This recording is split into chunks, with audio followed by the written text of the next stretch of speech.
Zimbabwean capital Harare this afternoon after the army declared overnight that it was taking control of the country. Robert Mugabe, the 93-year-old president who's ruled Zimbabwe since independence from Britain in 1980, has been confined to his home. The British Embassy in Zimbabwe has advised UK nationals to stay indoors until the situation becomes clearer. Our diplomatic correspondent James Robbins reports. Snatched video, filmed furtively, tells some of the story. Troops on the streets of Harare as the generals take control after 37 years of President Mugabe's increasingly dictatorial rule.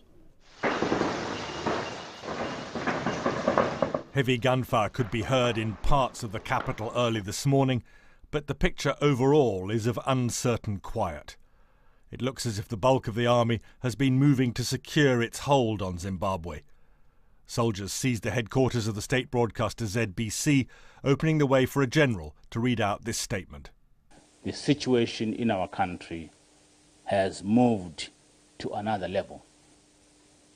Firstly, we wish to assure the nation that His Excellency the President of the Republic of Zimbabwe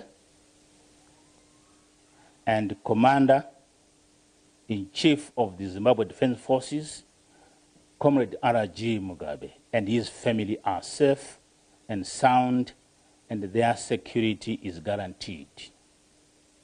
We are only targeting criminals around him who are committing crimes that are causing social and economic suffering in the country in order to bring them to justice. As soon as we have accomplished our mission, we expect that the situation will return to normalcy.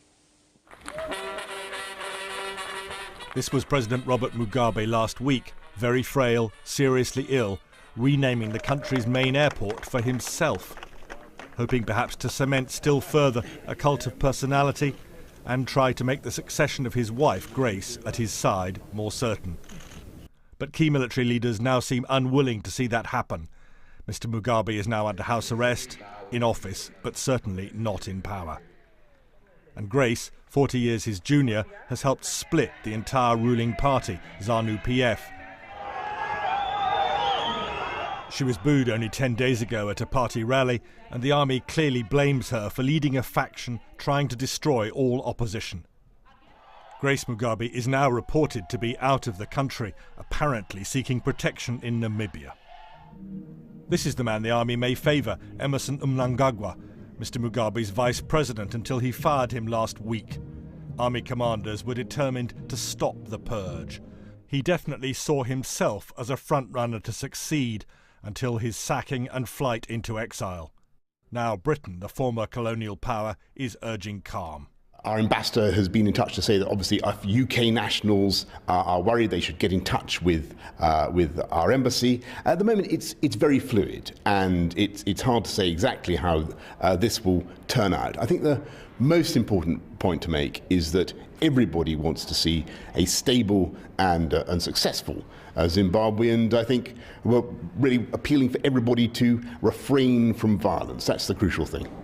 Harare does appear to be generally quiet. Zimbabweans will be nervous after enduring decades of often violent rule and the catastrophic economic collapse of a once thriving economy. Zimbabwe's powerful neighbour, South Africa, is also calling for calm and restraint. I am hoping that the Defence Force will not move and do more damage, that they will be able to respect the Constitution of Zimbabwe as well as the people of Zimbabwe, so that this situation does not go beyond the situation where it is now. This morning's newspaper headline on the streets of Harare highlights the tension between Army Chief General Chiwenga and President Mugabe. But events have moved a long way since those words were printed. James Robbins, BBC News. Well, Nyuka Shinghai is the BBC's reporter in Harare. A short time ago, she gave us the very latest on the situation there. The presence of the military is being felt here on the streets of Harare, and some parts of the city are in lockdown. Now, this is as close as we can get to some of the military tanks that have stationed themselves in strategic positions. One, as you can see here, has blocked off access to the president's office. There's another that's blocked off access to parliament. Now, Zimbabweans woke up this morning to the news that the military had taken control of the capital. nezvaitika zuva ranhasi toda kuti vazvironga izvozvo ngavarambe vachizviita kusvika zvese zviri kunetsa muno muZimbabwe zvapera. Toda kungotenda kuna general Chiwengo vatibvisira mhandu munhu anga ichiparadza muri weZimbabwe achitadzisa kufara. Ndizvo zvatoda kungotera but aiwa zviri kunzi vakabatwa kazvokuti vangosarwa nekuramba chete kuti hainini hangu ndakwana. In the early hours of the morning, following an evening of gunfire and explosions, the military took over the state broadcaster and they made an announcement that this is not a coup and that President Robert Mugabe is still in charge and that he's the head of state. But as you can see on the street here, it's clear who's calling the shots. The city is subdued and the military have said that they will make arrests of people who they say have destroyed the party, criminal elements around President Mugabe. President Mugabe is expected to make a statement, but the end game of all of this is unclear. The question that many Zimbabweans have is how will this all end? Shinga Nyoka, BBC News.